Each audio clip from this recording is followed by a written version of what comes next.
नमस्कार, मैं बालकृष्ण मुले और आप देखना शुरू कर चुके द प्राइम टॉक का special segment birthday celebrity special.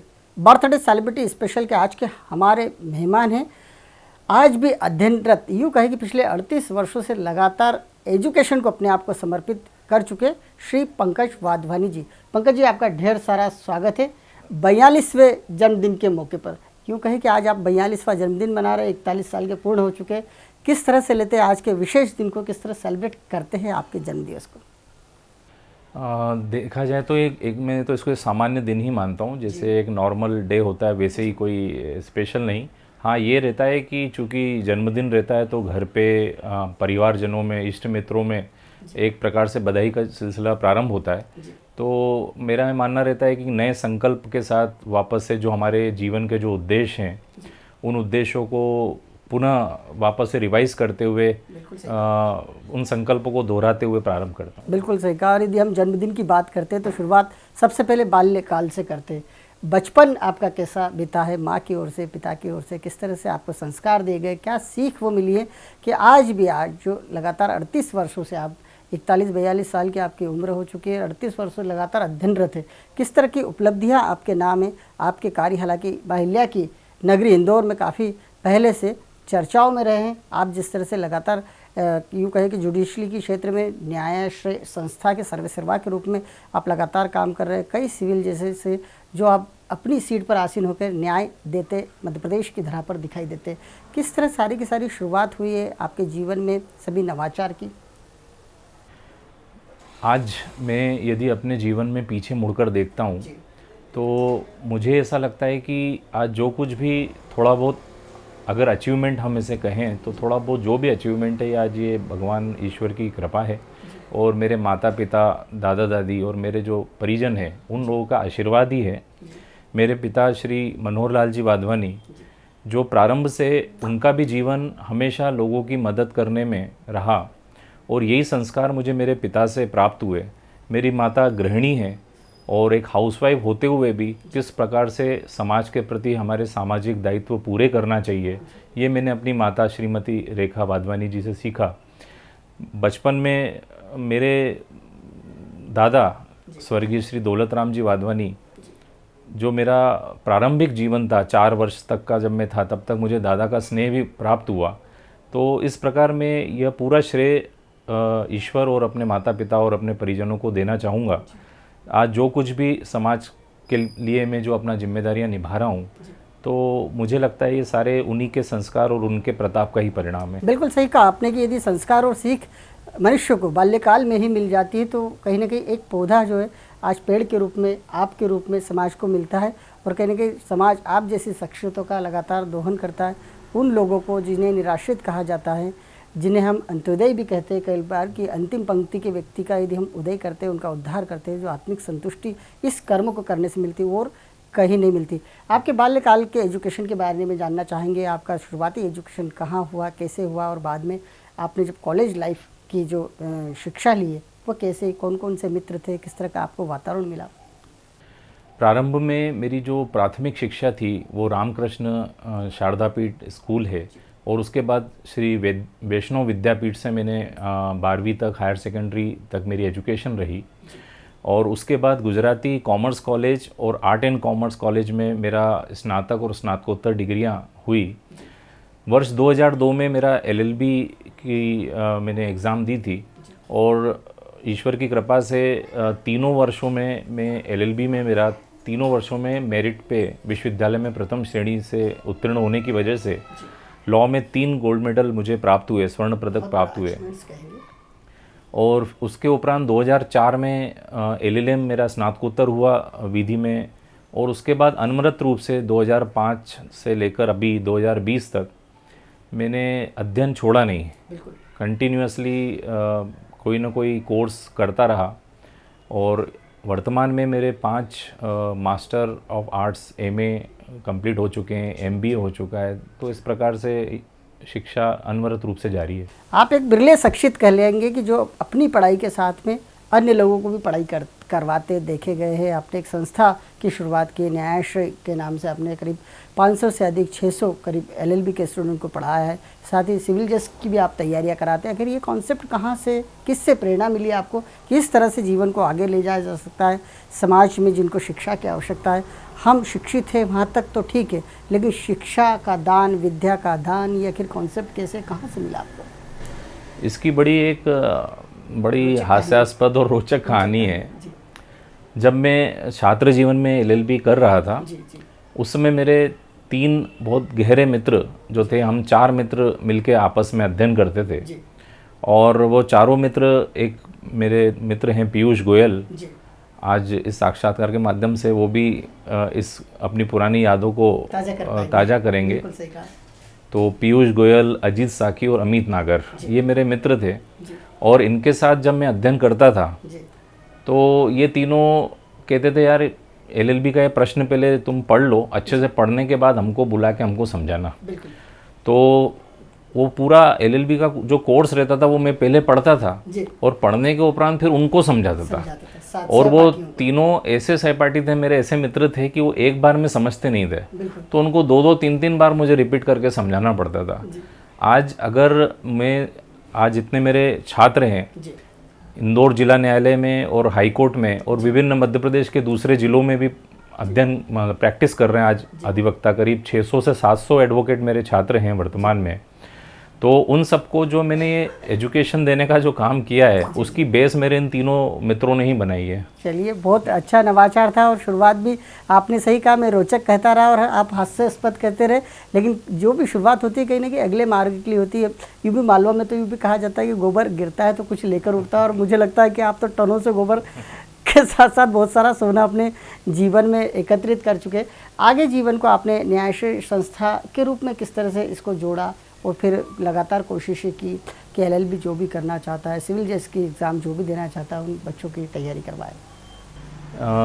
देखिए मूल्य जी, एक्चुअली मेरे घर पे मेरे पिता के संस्कार थे प्रारंभ से ही कि अपने कार्य व्यवसाय के साथ में समाज के प्रति अपने दायित्व को कैसे भी निभाना है।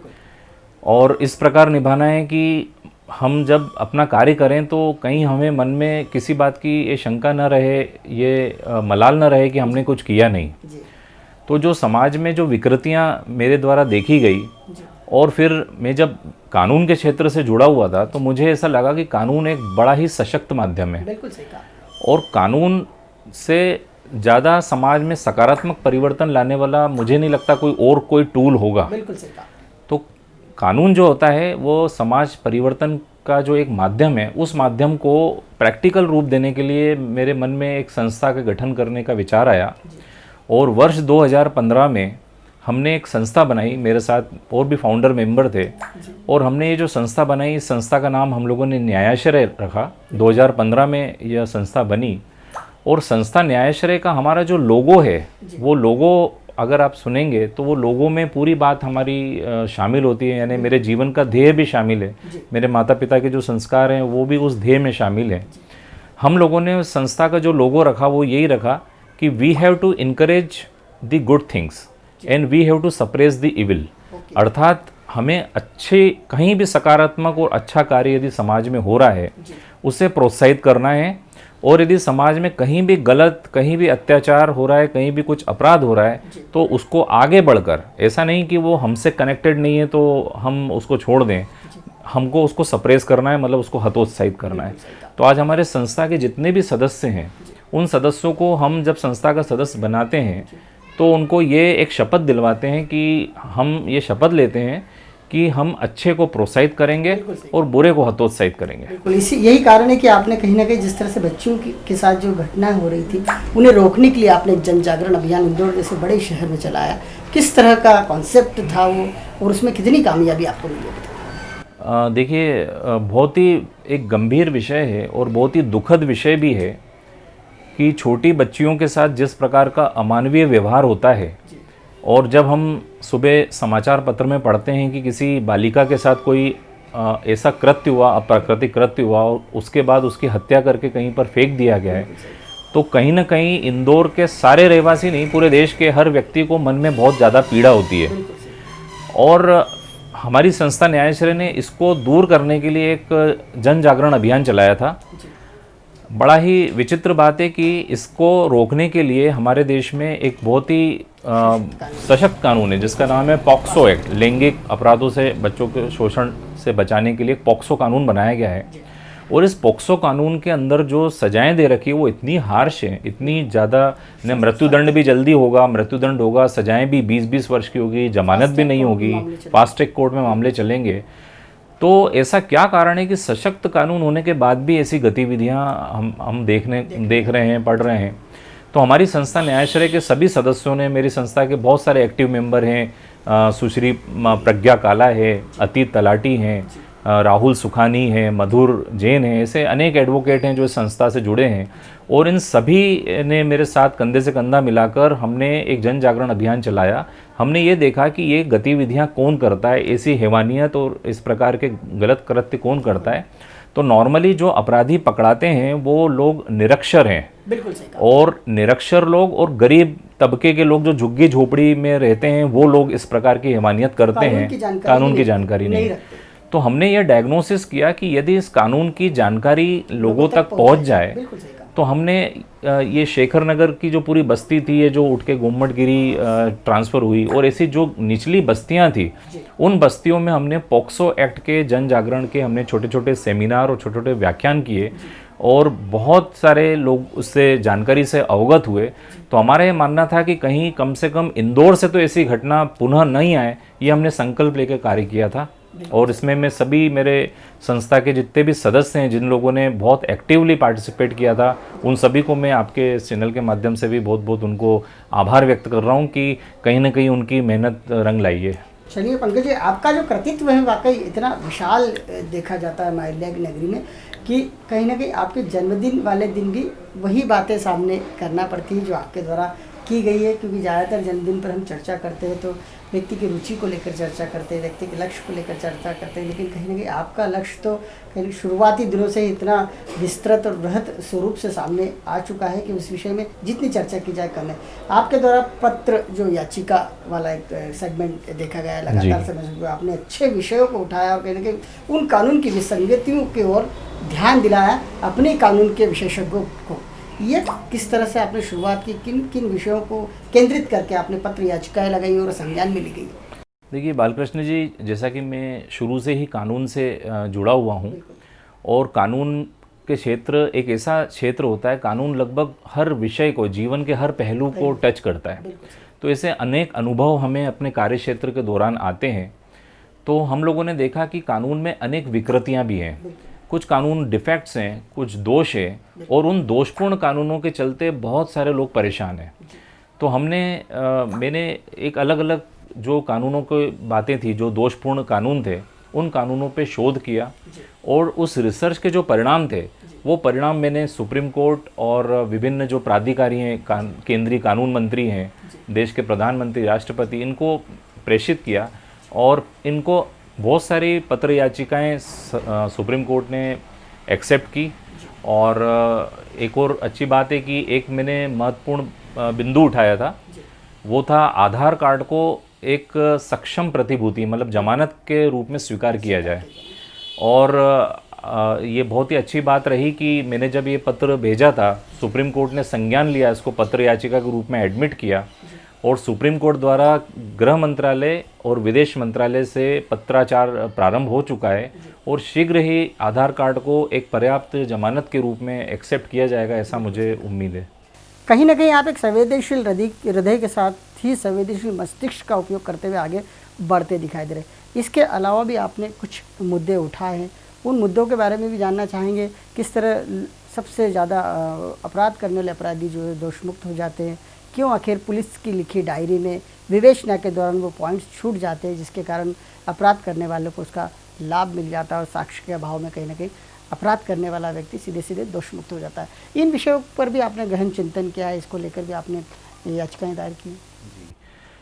वर्ष 2016 में मुझे सौभाग्य प्राप्त हुआ, मैं मध्य प्रदेश खंडपीठ इंदौर में शासकीय अधिवक्ता के रूप में मेरी नियुक्ति हुई थी, और मैंने 2.5 वर्ष मध्य प्रदेश सरकार का प्रतिनिधित्व इंदौर हाईकोर्ट खंडपीठ में किया।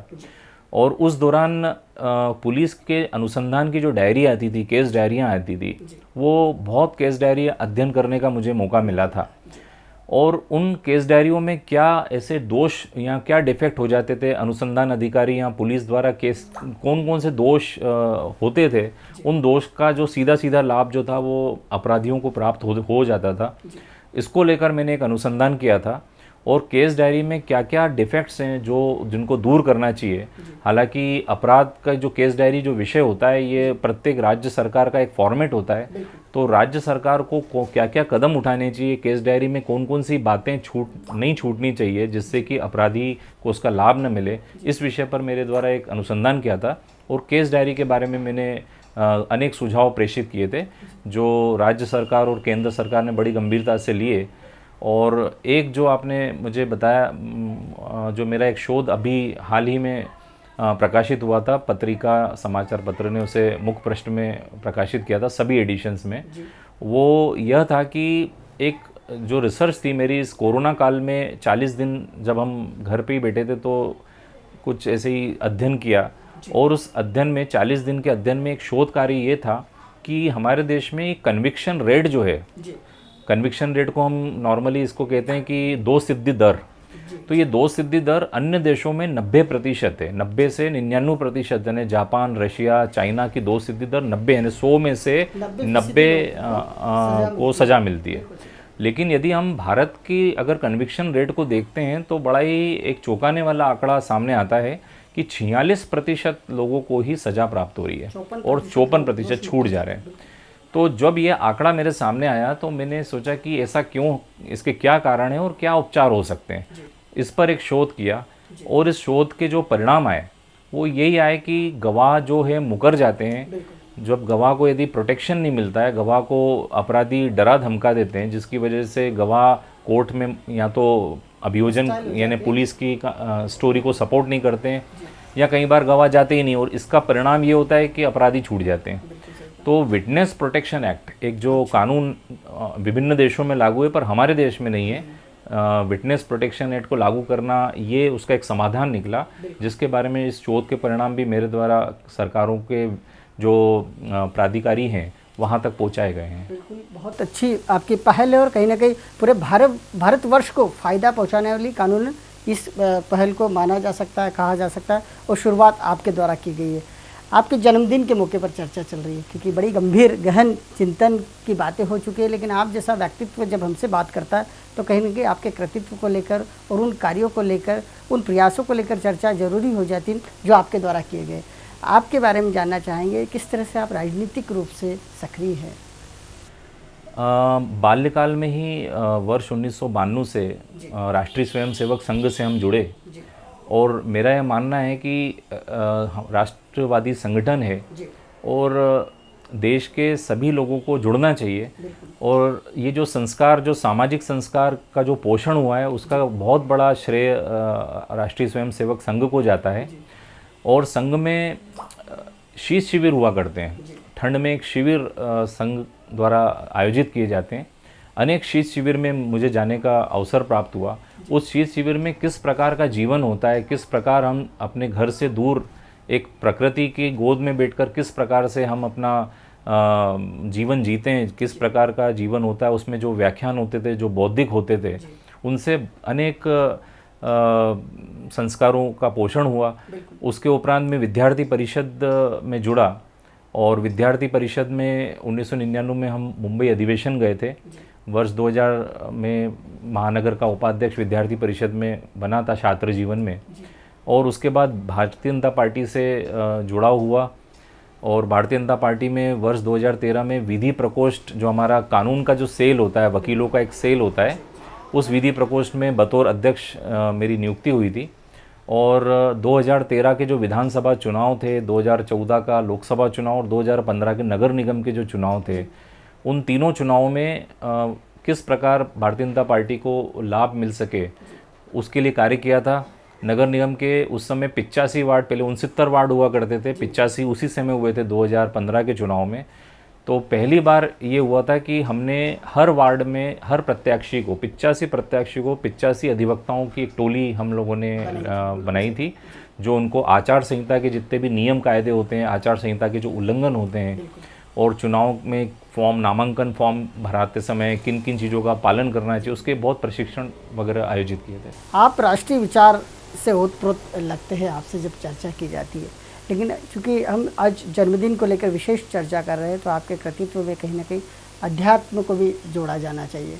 किस तरह से लेते हैं अध्यात्म को अपने जीवन में, कितनी एनर्जी मिलती है, कितनी सकारात्मक ऊर्जा प्राप्त होती है? देखिए, मेरा ये मानना है कि आध्यात्म के बिना जीवन संभव नहीं है।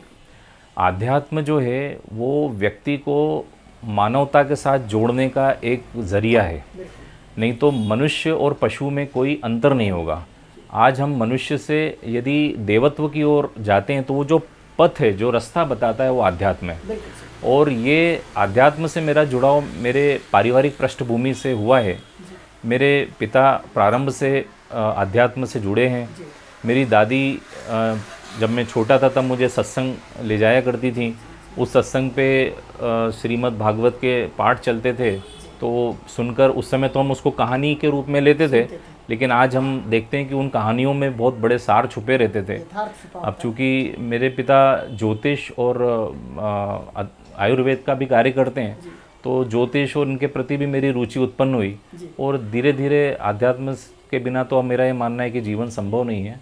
आज विशेष बात आपकी एक और मुझे लगी कि आपने ज्योतिष शास्त्र में भी अपने आप को परिपूर्ण करने की कोशिश की है, साथ ही जर्नलिज्म वाला सेक्टर जो उसे भी आपने छू लिया है, वहाँ भी आप अपना एजुकेशन जारी रखे हुए लगातार 38 वर्षों से पढ़ते आ रहे हैं। किस तरह अपने आप को लेते हैं, क्या मानते हैं, एजुकेशन कितना आज के समय में ज़रूरी है? लगातार पढ़ते रहने से किस तरह अपने आप को सक्रिय रख पाते हैं, किस तरह मानव जीवन को सफल मानते हैं, सार्थक मानते हैं?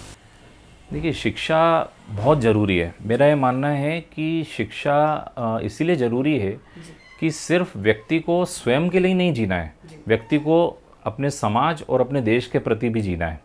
और देश के प्रति और समाज के प्रति व्यक्ति क्या कंट्रीब्यूट कर सकता है, वो क्या अपना योगदान दे सकता है, वो उसे शिक्षा के माध्यम से ही हो सकता है।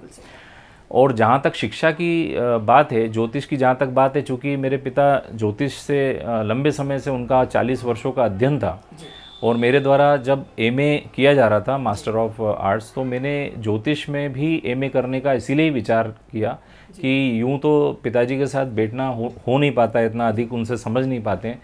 अब चूँकि कोर्स करेंगे तो पिताजी के साथ बैठ के उनसे थोड़ा सा ग्रहों के बारे में समझेंगे। और मैंने ये देखा कि ज्योतिष एक बहुत ही गहरा और बहुत ही वैज्ञानिक विषय है। कई लोगों की बड़ी भ्रांतियां हैं कि ज्योतिष जो है वो मन को ठीक करने की या मन को बहलाने की बातें हैं। ऐसा कुछ नहीं है, बिल्कुल साइंस है। जिस प्रकार सूर्य का प्रभाव पड़ता है, वैसे अन्य ग्रहों के भी प्रभाव पड़ते हैं, और एक बहुत ही गहरा विषय है।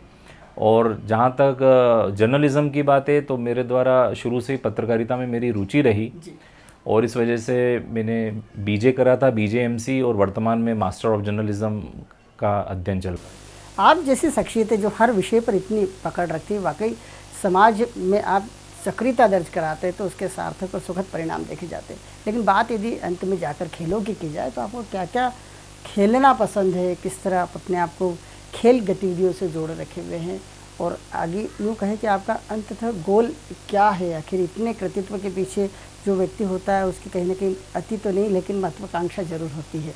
किस तरह की महत्वाकांक्षा है आपकी, किस तरह और इसको वृहद स्वरूप देके सामाजिक कार्य, सामाजिक सरोकार से जुड़े कार्य को किया जा सके? जहाँ तक आपने खेल के विषय में पूछा, तो खेल तो वैसे सभी मैं देखता रहा हूँ, खेल में मेरी रुचि रही है, पर विशेष शतरंज, चेस, कॉलेज टीम में मैं चेस शतरंज का कैप्टन रहा था, तो एक शतरंज में मेरी थोड़ी ज़्यादा अधिक रुचि रही। और जहाँ तक जीवन के ध्येय के विषय में आपने मेरे से पूछा, तो मेरा ये मानना है कि प्रत्येक व्यक्ति का जो जन्म होता है वह सिर्फ जीवन जीकर अपने लिए और अपने परिवार का पोषण ही कर लेना पर्याप्त नहीं होना चाहिए। जो मुझे ऐसा लगता है कि एक समाज के लिए क्या कंट्रीब्यूट हम कर सकते हैं, देश के लिए हम क्या कंट्रीब्यूट कर सकते हैं, उसके लिए ज़रूर सोचना चाहिए। ज़रूरी नहीं है कि हम बहुत बड़ा योगदान दे सकें। रामायण में हम लोगों ने एक दृष्टांत देखा है कि पुल निर्माण के समय गिलहरी जो है वो बालू रेती में लोट लगा के फिर से पुल की तरफ जाके अपने बालू रेती के कण वहाँ छोड़ रही थी। तो सबका कंट्रीब्यूशन छोटा बड़ा कुछ न कुछ होता है। तो जो मेरे जीवन का ध्येय था वो मैंने अपने संस्था को ही दे दिया, और संस्था न्यायाश्रय का जो मेरा जो ध्येय है, संस्था का जो ध्येय, वही मेरा ध्येय है कि अच्छी बातों को हमें प्रोत्साहित करना है और बुरी बातों को हतोत्साहित करना है। क्योंकि आज अपने यदि कहीं अन्याय हो रहा है, वहाँ अगर आज आपने प्रतिकार नहीं किया तो वो अन्याय आगे चलकर पहुँचेगा। इसीलिए मेरा ये मानना है कि हर व्यक्ति को, भले ही वो किसी अन्य व्यक्ति के साथ भी गलत हो रहा है, तो वहाँ आवाज़ उठानी चाहिए। अगर हम ऐसा करेंगे तो निश्चित रूप से एक सभ्य समाज की स्थापना हो सकेगी। बिल्कुल पंकज जी, आपने अंततोगत्वा अपना संदेश भी समाज के नाम दे ही दिया। अपने जन्मदिन के मौके पर आपने द प्राइम टॉक से स्पेशली चर्चा की अपने बर्थडे स्पेशल डे के मौके पर। इसके लिए आपका बहुत बहुत धन्यवाद। आप इसी तरह सामाजिक कार्य करते रहे, न्यायाश्रय संस्था को इंदौर नहीं मध्य प्रदेश स्तर पर भी, देश स्तर पर भी आगे बढ़ाते रहे और सामाजिक सरोकार अपने आप से ऐसे जुड़े रहे। आपको ढेर सारी शुभकामनाएं। धन्यवाद। बहुत बहुत धन्यवाद आपका।